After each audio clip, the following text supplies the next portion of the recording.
Hi friends, in this lesson we will learn about index method in Python programming.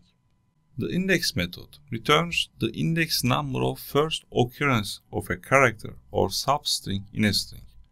It's very similar to find method. We learned about this, but we have a few nuances. We will see this.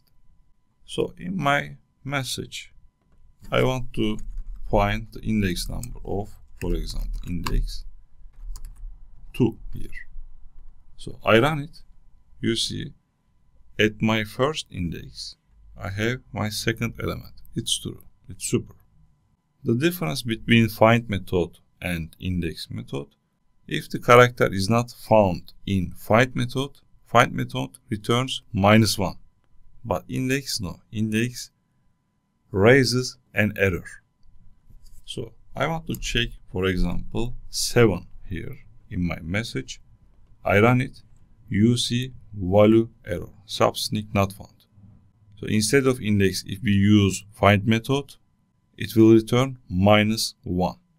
That's the main differences between find method and index method. So when using index method, you should make sure the value exists in the string. Super. See you in the next lesson.